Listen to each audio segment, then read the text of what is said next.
তুমি জানো, একজন লোক পুরো জিরো থেকে উঠে ইতিহাসের সবচেয়ে ধনী মানুষ হয়ে গিয়েছিল। আব্দুর রহমান বিন আউফ যখন মক্কা থেকে মদিনায় আসেন, তখন তিনি ছিলেন একদম খালি হাতে। তার কাছে ছিল না কোনো টাকা, না কোনো ব্যবসা, না কোনো সাপোর্ট। সব কিছু হারিয়ে তিনি নতুন করে জীবন শুরু করেন।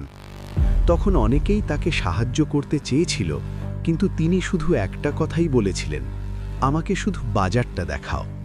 এই একটা লাইনই তার জীবন বদলে দেয়। প্রথম দিন থেকেই তিনি ছোট ছোট ব্যবসা দিয়ে শুরু করেন।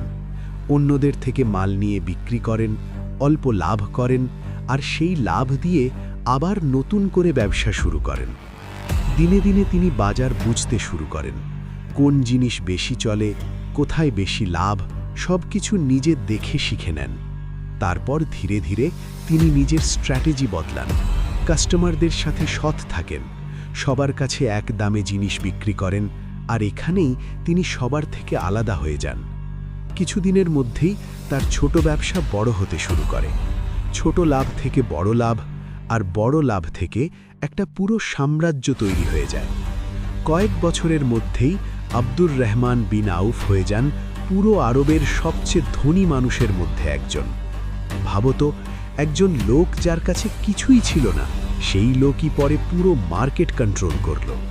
এটা কি শুধু ভাগ্য, না একটা শক্তিশালী মাইন্ডসেট আর স্মার্ট ব্রেইন?